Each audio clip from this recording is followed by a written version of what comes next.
और दलवी हजरात जो हैं ये नाकाबिल फ़हम किस्म का बरोज है, ये अपने आप को समझने नहीं देते। तो मैं इनसे यही कहूँगा दलवी हजरात से कि आप थोड़ा सा ओपन हो जाएं, अपने मामलात को मेज़ पर रखें, काफ़ी मंगाएं, अपने पार्टनर के साथ बैठें और मेज़ पर अपने ख्यालात को सामने रख दें, खुली किताब की माने। खुली किताब की तरह, और मामला फहमी में थोड़ा सा एक दो कदम आगे बढ़ाएं ताकि हालात में बेहतर तब्दीली आ जाए।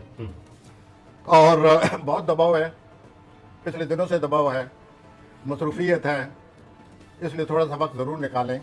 और इस हफ्ते जो आने वाला है आप पर ज़रूर ज़्यादा बोझ पड़ने वाला है। आपको कोई मसरूफियत नज़र आ रही है और फ़राइज़ की अंजामदही में आप पर बड़ा बोझ होगा।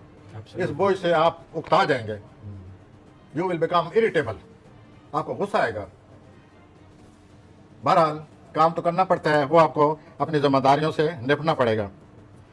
और ये जो उकताहट नज़र आती है, आप में बोर हो जाएंगे काम कर करके, इसका कुछ आप तफरीह के लिए कुछ वक्त निकालें। और बाकी कोई निकालने वसीयत के मामले में आप अपना ख्याल रखें। अगर आपने ऐसी काम की रफ्तार रखी जिस तरह आजकल आप काम कर रहे हैं या जिस तरह बोझ पड़ा हुआ है, तो ये सुन लीजिए कि चंद दिनों के बाद आपकी सेहत पर असर पड़ने वाला है। आपकी सेहत उन असरात का इंतज़ार कर रही है।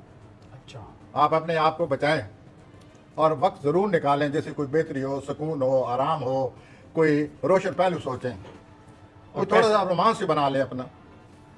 और इस तरह करके अपने आप को जो आपकी जो पैसे की बताएं। पैसा, टेंशन है उसे आपके दूर होते हैं। पैसा तो आज भी आपको मिलेगा, फिर तो रोमांस की बात कुछ थोड़ा मीनिंगफुल लगती है। और अगर पैसा मिलेगा तो एक बात जो ज़रूरी है आपके लिए, आपका मूड कुछ ऐसा बनेगा हफ्ता के आखिरी 2 दिनों में, सैटरडे और संडे, उस आप 2 दिनों घर में न रहें।